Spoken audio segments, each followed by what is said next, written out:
बिस्मिल्लाहिर्रहमानिर्रहीम। अस्सलाम वालेकुम स्टूडेंट्स, आज के इस क्लास में हम novelist of the Victorian era के ऊपर बात करते हैं। और आपको पता है बेटा कि इससे पहले हमने जो विक्टोरियन पोइट्स हैं, जैसे कि हमारे पास मैथ्यू आर्नल्ड है, जैसे कि हमारे पास रॉबर्ट ब्राउनिंग है, जैसे कि हमारे पास लॉर्ड अल्फ्रेड टेनिसन है, इसके ऊपर हमने बात की डिटेल के साथ। आज इस क्लास में हम इस एरा के नावलिस्ट को डिस्कस करेंगे और इसके साथ साथ जो है हम साथ ये भी हम जानेंगे कि व्हाट वाज द रीज़न कि novel was developed in the Victorian era. तो सबसे पहले बेटा हम इन रीजंस को हम पढ़ेंगे कि कौन कौन से वजूहात हैं जिसकी वजह से नावल डेवलप हुआ। तो बेटा सबसे पहली बात ये आप नोट करते जाए बेटा, सबसे पहली बात बेटा, नावल की डेवलपमेंट का सबसे जो मेन रीज़न है वो है इंडस्ट्रियलाइजेशन। आपको पता है बेटा इस 18-19 सेंचुरी में इंडस्ट्रीज़ भी बड़े डेवलप हो गए। तो जब इंडस्ट्रीज़ डेवलप हो गए तो लोग इंडस्ट्रीज़ की तरफ जाने लगे। जो अपर क्लास के लोग थे उनको अच्छे अच्छे पोजीशंस इंडस्ट्रीज़ में दी गई। जो लोअर क्लास वर्किंग क्लास के लोग हैं उनको छोटे पोजीशन, मतलब ये हैं कि जितने भी हमारे पास पब्लिक हैं उनको इंडस्ट्रीज़ के अंदर जॉब मिले। जब उनको जॉब मिला तो जब एक चीज़ जो है वो उरूज पे जाते हैं तो दूसरे का डिक्लाइन शुरू हो जाता है। तो जब बेटा सारे लोग जब इंडस्ट्रीज़ पे जाते हैं तो थिएटर पे कौन जाएगा, और थिएटर पे लोग किस लिए जाएंगे, ताकि हम प्लेस को देखें, ड्रामास देखें। अब कोई नहीं जाता थिएटर्स को, तो जब लोग थिएटर नहीं जा सकते तो उन्होंने एंटरटेनमेंट के लिए तो कुछ ना कुछ तो चाहिए। So novel was a source of entertainment in the early Victorian era. अब नावल डेवलप हो गई, नावल लिखना शुरू हुई। वो तो 16-17 सेंचुरी से वो लिखना शुरू हो गए, लेकिन फिर वो जो है 18-19 सेंचुरी में बहुत डेवलप हुआ। तो अब लोग क्या करते हैं, वो नावल खरीदते हैं मार्केट से, और जब वो इंडस्ट्री से फारे होते हैं तो घर जाके आराम करते हैं, 4-5 घंटे आराम करते हैं, फिर उसी बिस्तर में वो नावल को पढ़ना शुरू करते हैं। 2 चैप्टर 3 चैप्टर पढ़ के फिर रख लेते हैं, फिर ड्यूटी जाते हैं, जब दोबारा आता है फिर उसको रीड करना शुरू करता है।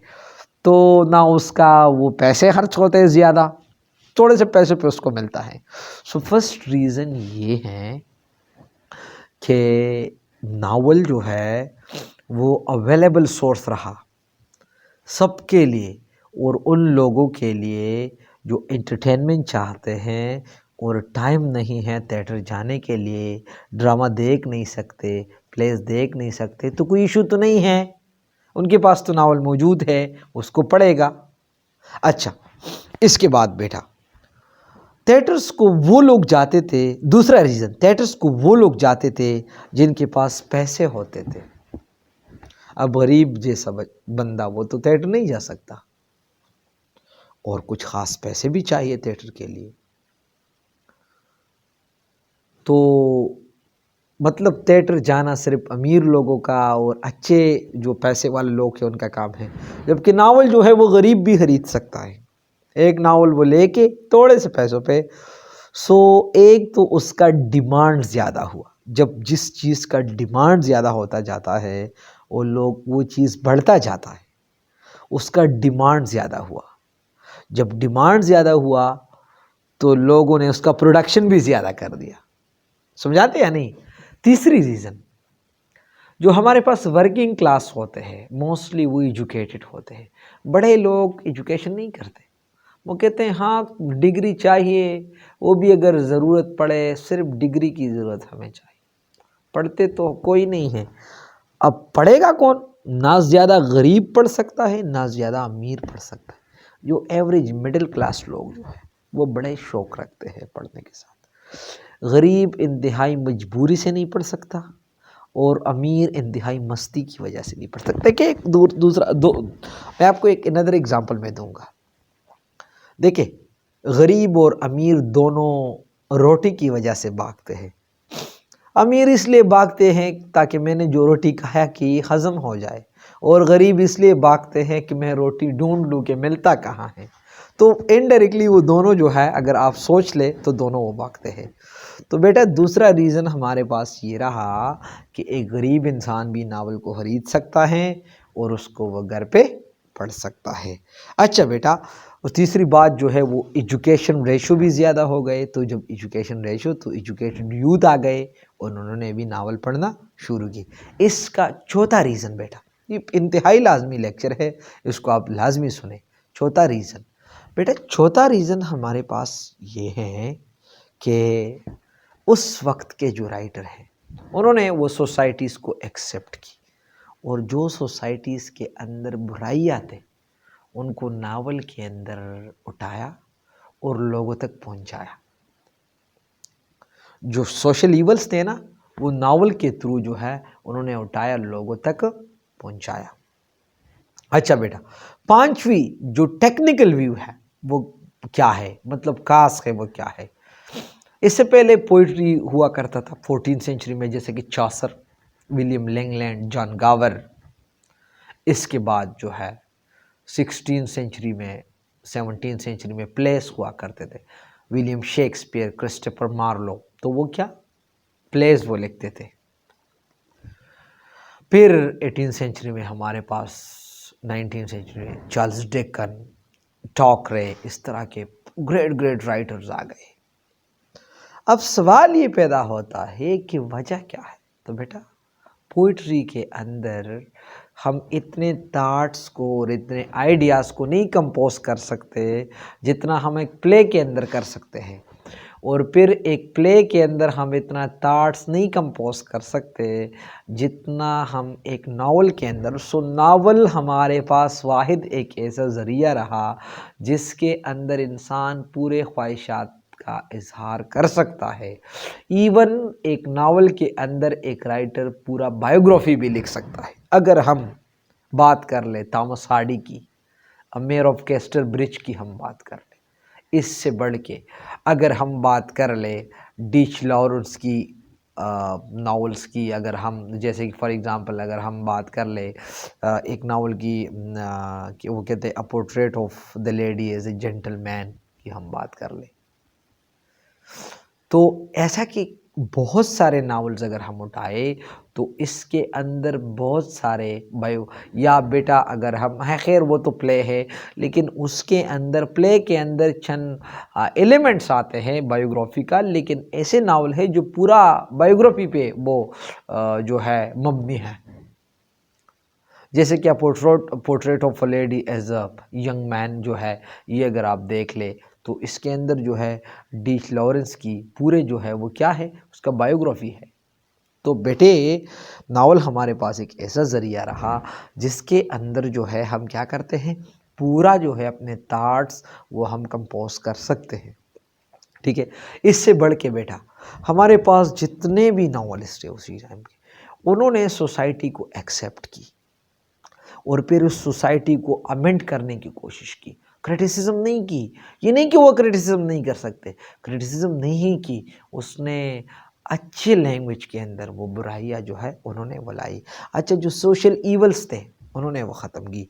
अच्छा, जब ऐसे लोग जब सोशल ईवल्स को ख़त्म करते हैं और सोसाइटी को ठीक करने की कोशिश करते हैं तो फिर लोग उनको रिस्पेक्ट देने लगते हैं।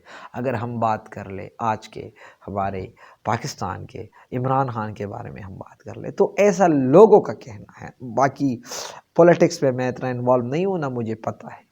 वो कहते हैं वो सोसाइटी को ठीक करता है, तो कितने सारे लोग जो है उनके पीछे भागते हैं। ठीक है बेटा, तो जब लोग सोसाइटी को ठीक करने लग जाते हैं तो लोग उनको रिस्पेक्ट देना शुरू करते हैं। जब रिस्पेक्ट इंसान को दिया जा रहा है तो इंसान को सेटिस्फेक्शन मिलता है, इत्मीनान जैसा, और वो जो काम करता है उसको वो बढ़ाने की कोशिश करता है। बेटा अगर हमारे पास ऐसे वर्क हुआ करते थे जिसके प्रोडक्शन के लिए वो लोग पाबंदी लगाते थे कि फैमिली और बच्चों के सामने वो आप नहीं देख सकते, जैसे कि अगर हम बात कर ले तो हमारे पास टॉम जोन्स जो है फील्डिंग का एक नावल है उसको, लेकिन इसके बाद जो है एक थॉमस बाउल्डर, अगर आप लोग जानते हो, बाउल्डर 1818 में उन्होंने एक वर्क पब्लिश की जिसका नाम है फैमिली शेक्सपियर, जिसके अंदर जो है उन्होंने शेक्सपियर की ओरिजिनल टेक्स्ट को कॉपी की। उन्होंने साबित कर दिया कि नहीं, बिल्कुल आप इसको देख लें, मतलब जो बुराइयां है, जो सेक्सुअल एलिमेंट्स है जो लोग नावल के अंदर वो लाते थे, उन्होंने उस चीज़ को इरेडिकेट करने की कोशिश की। अच्छा, नेक्स्ट हमारे पास एक पॉइंट है, ये आप नोट करते जाए। ट्रोलिप हमारे पास एक राइटर है, वो अपने बायोग्राफी में कहता है कि राइटर का काम ये है कि वो अपना मैसेज को ह्यूमन फॉर्म में डिलीवर करे। अगर उससे ये ना हुआ तो उसने कुछ प्रोडक्शन ही नहीं की। और वो कहता है कि राइटर जो है वो ज़रूर टीच करेगा, अगर उससे टीचिंग नहीं होता ना तो फिर ये उसकी मुश्किल काम है। अब वो कहते हैं कि how shall he teach lessons of virtue at the same time and make himself a delight for the reader. वो कहते हैं ये कैसा, वो कहते हैं कि बट लेकिन the novelist if he has conscious must preach his sermon with the same purpose as a clergyman and must have his own system of ethics। यानी वो अपना मैसेज कन्वे करते करते कुछ पढ़ाएगा भी। सो बेटा मेरे ख्याल में कि आपको थोड़ा सा पता चला कि हमारे पास चंद कास्ट कौन कौन से थे विक्टोरियन पीरियड के, जिसमें नावल की डेवलपमेंट का। अब नावलिस्ट कौन कौन से हैं हमारे पास, तो जो हमारे पास आउटस्टैंडिंग नावलिस्ट दो हैं, डेकन एंड टॉकरे, और भी हमारे पास नावलिस्ट के जैसे है Disraeli, Bronte sister, Mrs Gaskell's, Charles Kingsley, Charles Reade, Wilkie Collins and Trollope, ये हमारे पास बेटा और नावलिस्ट है। तो बेटा आई होप के आई delivered and I had a commentary on what are the causes of the development of the novel in the during the Victorian era and who are the novelists. So even then if you have any question beta, you are here to ask me in a comment section। और इससे बढ़ के बेटा अगर आपको इस history के notes चाहिए, MCQs नोट्स, तो बेटा वो बिल्कुल हमारे पास PDF फॉर्म में मौजूद है, आप हमसे कांटेक्ट कर सकते हैं। हमारा व्हाट्सएप नंबर आपको डिस्क्रिप्शन में मिल जाएगा। बेटा आखिरी बात, परसिस्टेंट रहे, डटे रहे, मेहनत करे। जिस चीज़ के बारे में लोग सोचते हैं ना, आप उनको शक्ल देंगे, आप वो साबित करके जाएंगे। जो लोग आपके को मायूस देखने के मुंतज़िर रहेंगे ना, उनको आप मायूस छोड़ेंगे, क्योंकि आप तो कामयाब हो जाएंगे ना। तो बेटा थैंक यू वेरी मच बेटा, अल्लाह हाफिज़।